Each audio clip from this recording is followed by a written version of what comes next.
భారతదేశంలో ఒక శుభవార్త వినిపిస్తూ ఉంది. మాతృ మరణాల సంఖ్య తగ్గుతుందంట.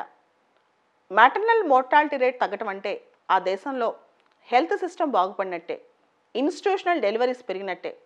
పాత రోజుల్లో భారతదేశంలో గర్భిణీ స్త్రీలు డెలివరీ కోసం హాస్పిటల్స్కి వెళ్ళేవాళ్ళు కాదు. ఇంట్లోనే, ముఖ్యంగా చీకట్లో అక్కడికి వచ్చిన మిడ్వైఫ్స్తో కానీ ఆ ఊర్లో ఉన్న క్వాక్స్తో కానీ చేయించుకున్నారు డెలివరీస్. దీనివల్ల సరైన ట్రీట్మెంట్ అందక చాలామంది చనిపోతున్నారు. ఇప్పుడు కూడా ట్రైబల్ ఏరియాస్లో హాస్పిటల్ ఫెసిలిటీస్ లేక చాలామంది డెలివరీ టైంలో చనిపోతున్నారు. అయితే రిజిస్ట్రార్ జనరల్ ఆఫ్ ఇండియా రీసెంట్గా ఇచ్చిన రిపోర్ట్ ప్రకారం, మనందరూ తెలుసు, మినిస్ట్రీ ఆఫ్ హోమ్ అఫైర్స్ కింద రిజిస్ట్రార్ జనరల్ ఆఫ్ ఇండియా ఉంటారు. వాళ్ళు ఇలాంటి స్టాటిస్టిక్స్ ఇస్తారన్నమాట. వాళ్ళు ఇచ్చిన స్టాటిస్టిక్స్ ప్రకారం 2017-2019 పీరియడ్లో ఈ 2 years టైమ్ స్పాన్లో మెటర్నల్ మోర్టాలిటీ రేట్ ఇండియాలో 103 per lakh లైవ్ బర్త్స్ ఉందంట. అంటే 1,00,000 లైవ్ బర్త్స్కి 103 మంది తల్లులు చనిపోతున్నారు. అంతకుముందు 2 years ఉంది, అంటే 2015-17 ఈ స్పాన్లో 113 మంది చనిపోయారు. అంతకుముందు 122 మంది చనిపోయారు. సో స్లోగా భారతదేశంలో మెటర్నల్ మోర్టాలిటీ రేట్ కంపారిటివ్గా తక్కువ వచ్చిందనమాట. అయితే పర్ ల్యాక్ లైవ్ బర్త్స్కి ఎంతమంది తల్లులు చనిపోయారు అనేది maternal mortality rate. WHO norms ప్రకారం పర్ ల్యాక్ లైవ్ బర్త్స్కి పుట్టకముందు, పుట్టిన తర్వాత 42 రోజుల వరకు ఎంతమంది తల్లులు చనిపోయారు, బిడ్డ పుట్టిన తర్వాత 42 రోజుల వరకు ఎంతమంది తల్లులు చనిపోయారో అదే మెటర్నల్ మోర్టాలిటీ రేట్ అనమాట.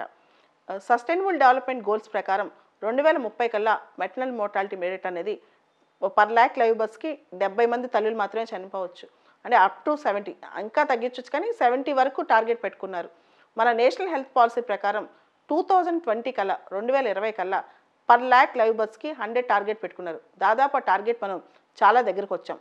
మనం చుట్టుపక్కల దేశాలు చూసుకుంటే, ఇతర దేశాల్లో పాకిస్తాన్ చూస్తే పర్ ల్యాక్ లైవ్ బర్త్స్కి 140 మెటర్నల్ మోర్టాలిటీ ఉంది, అంటే 140 మంది మహిళలు చనిపోతున్నారు. బంగ్లాదేశ్లో 173 మంది చనిపోతున్నారు. నేపాల్లో 186 మంది చనిపోతున్నారు. ఇంకా భారతదేశంలో వివిధ రాష్ట్రాల్లోకి వస్తే చాలా అద్భుతంగా మన పనితీరు ఉందన్నమాట. ముఖ్యంగా కేరళ బెస్ట్.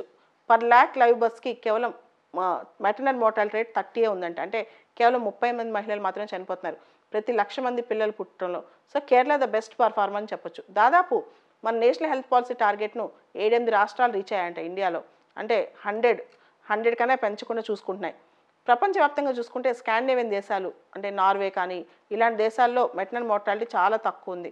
దాంతోపాటు ఇటలీ కానీ, పోలాండ్ కానీ ఇక్కడ కూడా తక్కువ ఉన్నాయి అనమాట. ఎక్కడైతే అభివృద్ధి ఎక్కువ ఉందో అక్కడ తల్లులు బతుకుతున్నారు పిల్లలు పుట్టంగానే. ఎక్కడైతే అభివృద్ధి తక్కువ ఉందో, పేదరికం ఎక్కువ ఉందో అట్లాంటి ప్రాంతాల్లో మాతా శిశు మరణాలు చాలా ఎక్కువగా ఉంటున్నాయి అన్నమాట. సో మెటర్నల్ మోర్టాలిటీ రేట్ అనేది దేశ ప్రగతికి ఒక సోపానం, దేశ ప్రగతికి ఒక ప్రామాణికం అనమాట. So infant mortality rate, maternal mortality rate, global hunger index ఇలాంటివి వచ్చినప్పుడు కాంపిటేటివ్ ఎగ్జామ్స్లో ఖచ్చితంగా చూసుకోవాలి.